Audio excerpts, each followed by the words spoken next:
Hello all, welcome back to my channel. இன்றைக்கி நம்ம கோவக்காய் பக்கோடா எப்படி செய்யறதுன்னு தான் பார்க்க போகிறோம். அதுக்கான இன்க்ரீடியன்ஸ் தான் லிஸ்ட் அவுட் பண்ணியிருக்கேன், பாஸ் பண்ணி செக் பண்ணிக்கோங்க.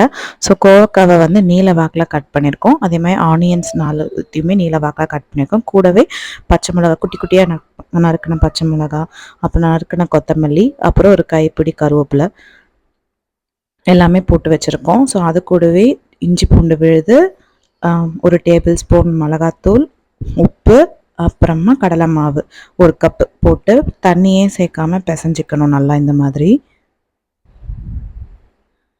என்னோட மதர் என்ன தான் இந்த ரெசிபி பண்ணுறாங்க.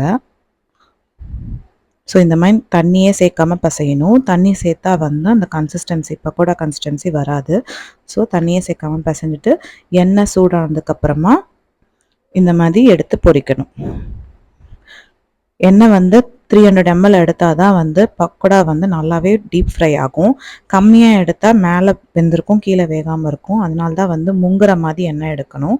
ஸோ உங்கள் கடாய் வச்சுருக்கீங்கன்னா அதுக்கு முங்குற மாதிரி எண்ணெய் எடுத்துக்கோங்க. எண்ணெய் குவான்டிட்டி அதிகமாகவே எடுத்துக்கோங்க.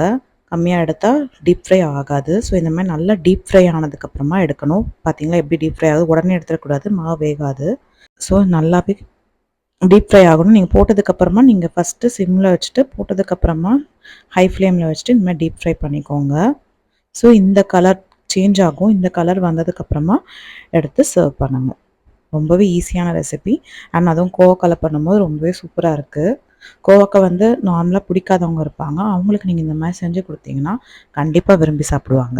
தேங்க்ஸ் ஃபார் வாட்சிங் and please like to share, subscribe.